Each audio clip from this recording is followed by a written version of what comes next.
আজি আমি আলোচনা কৰিম ক্লাস 9 ৰ ৰিভিজন চেপ্টাৰৰ এক্সাৰসাইজ R1 ৰ কোৱেশ্চন নম্বৰ 15 ইয়াৰ আগত আমি বাকি কোৱেশ্চন বিলাক সলভ কৰিছো যদি কোনোবাই চোৱা নাই এইটো ভিডিঅৰ ডেসক্ৰিপচনত লিংক দিয়া হ'ব তোমালোকে তাৰ পৰা চাই লবা লগতে কমেন্ট কৰিবা শেয়াৰ কৰিবা লাইকও কৰিবা কোনো নকৰা এইবিলাক আজিকালি হয়নে এইবিলাক কৰি লবা তো চোৱা যোনটো কোৱেশ্চন আমাৰ হাতত আছে 15 নম্বৰত আমাক কৈছে কি একচুয়ালি তলৰ ভগ্নাংশবোৰ শতকৰা ৰূপত লিখা যোনবিলাক ফ্ৰেকশন আমাক দিয়া আছে এইবিলাকক আমি কি কৰিব লাগে পাৰ্সেন্টেজ লৈ লব লাগে ইয়াৰ আগৰ কোৱেশ্চনত কি আছিল পাৰ্সেন্টেজ হিচাপত দিয়া আছিল আমি ফ্ৰেকশন লৈ কনভাৰ্ট কৰিছো তো ইয়াতে আমি একচুয়ালি কি কৰিব লাগিব 100% দি ইনটু কৰিব লাগিব তেতিয়া হলে আমাৰ কি হ'ব পাৰ্সেন্টেজ লৈ গুছি যাব তো স্টাৰ্ট কৰো আমি প্ৰথম যোনটো কোৱেশ্চন আছে ৰোমান সংখ্যাৰ 1 এইটো আমাক দিয়া আছে 1/2 তো 1/2 কাম কি কৰিম ইনটু 100% কৰি দিম তো যেতিয়া আমি 100% দি ইনটু কৰি দিম ফ্ৰেকশন তো তেতিয়া হলে কাটাকাটি কৰাৰ পিছত যোনখিনি মান থাকিব এটা আমাৰ কলৈ যাব পাৰ্সেন্টেজ লৈ গুছি যাব এতিয়া সোৱা 2 যদি 100 এৰ ভিতৰত কাটি দিও কিমান টাইম যাব 50 বাৰ এতিয়া সোৱা 50 এৰ লগত 1 তুমি ইনটু কৰি দিয়া কিমান পাবা তুমি 50 এ পাবা ইয়াৰ পৰা আমাৰ আনসাৰটো কি আহিব 50% তো আমাৰ আনসাৰ হৈ গল একদম ইজি ইজি কোৱেশ্চন দিছে 2 নম্বৰ যোনটো আছে ৰোমান সংখ্যাৰ 2 এটা যদি আমি সলভ কৰো তো ইয়াত আমাক দিয়া আছে 1/4 দিয়া আছে ইনটু কৰিম 100% দি এতিয়া সোৱা 400 এৰ ভিতৰত কিমান টাইম যাব 25 টাইম যাব তো তুমি কাটি দিয়া এটো 25 অনৰ লগত আকৌ কি হ'ব 25 ইনটু হ'ব তো 1 ইনটু 25 কৰিলে তুমি 25 এ পাবা আৰু লগতে যোন পাৰ্সেন্টেজ আছে 1/4 আমাৰ কি হয় পাৰ্সেন্টেজ লৈ গুছি যাব 3 নম্বৰ যোনটো আছে তো 3 নম্বৰ যদি আমি চাও 3 নম্বৰত আমাক দিয়া আছে 3/20 দিয়া আছে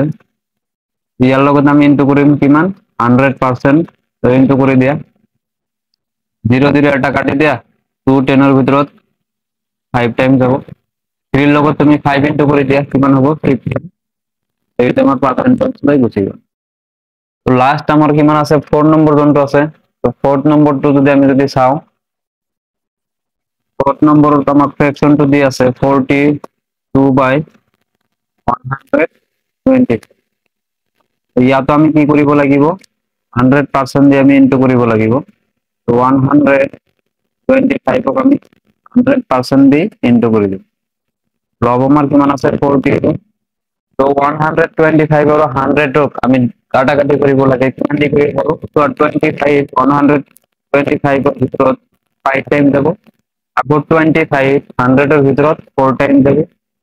ইয়াৰ পৰা আমি কি পাম ওপৰত সোৱা 42 ৰ লগত তুমি 4 ইনটু কৰা 4 2 যা কিমান হ'ব 8 4 4 যা কিমান হ'ব 16 168 আৰু হৰত আমাৰ কিমান থাকিব অনলি 5 এতিয়া সোৱা 5 এৰ আমি কি কৰিব লাগিব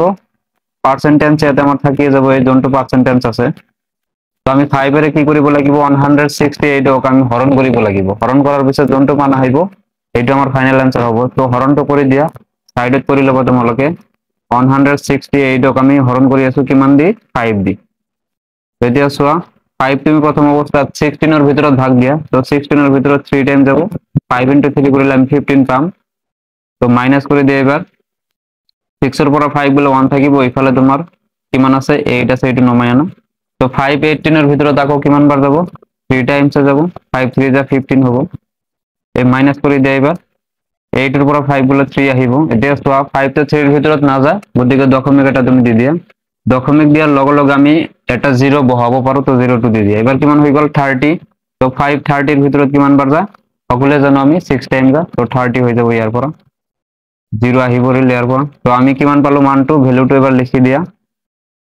কিমান পাইছো 33.6 আৰু পাৰ্সেন্টেজ এইখিনি আমাৰ হৈ গল তো স্ক্ৰিনশটটো মাৰি লবা বাকি আমাৰ হাতত কেইটা কোশ্চেন থাকিল 5 নম্বৰ আৰু 6 নম্বৰ ইৰেজ কৰাৰ পিছত কৰি আছো স্ক্ৰিনশটটো মাৰি লবা একদম ইজি কোশ্চেন নিশ্চয় বুজি পাইছা এইবিলাক তো সোৱা লাস্ট আমাৰ 5 নম্বৰ যোনটো আছে এটো যদি আমি চাও তো 5 নম্বৰত আমাক ফ্ৰেকশনটো দিয়া আছে 0.25 ডিভাইডেড বাই এইটো আমি কিমান লিখিব পাৰো তো 0.25 যোনটো আছে যদি আমি দশমিকটো উঠাই দিও দশমিক যদি আমি উঠাই দিও তেনেহলে কি হয় কেইবাৰ পিছত দশমিক আছিল সোৱা দুইবাৰ পিছত দশমিক আছিল গতিকে 1 এৰ পিছত আমি হৰত কেইটা 0 দিব লাগিব দুটা তোমালোকে জানা তো দশমিকটো আমি উঠাই দিলো এইটো 5 নম্বৰ যোনটো কোৱেশ্চন আছিল দশমিক যদি আমি উঠাই দিও ঘৰত আমি কি কৰিব লাগে অনৰ পিছত দুটা জিৰো দিব লাগিব কিয় কাৰণ দুই ঘৰ পিছত যেহেতু দশমিক আছিল সেই কাৰণে এক ঘৰ পিছত থাকিলে এটা জিৰো দিলো হয় আমি ইনটু কৰিব লাগে আমি কিমান 100% তো 100% দি তুমি ইনটু কৰি দিয়া 100 তোমাৰ ক্যান্সেল হৈ যাব ইয়াৰ পৰা কি থাকিব অনলি 25% থাকিব তো আমাৰ आंसर এইটো হৈ গল 6 নম্বৰ যোনটো আছে লাস্ট যোনটো 6 নম্বৰ সো ইয়াতে তোমাৰ কি আছে 1.25 আছে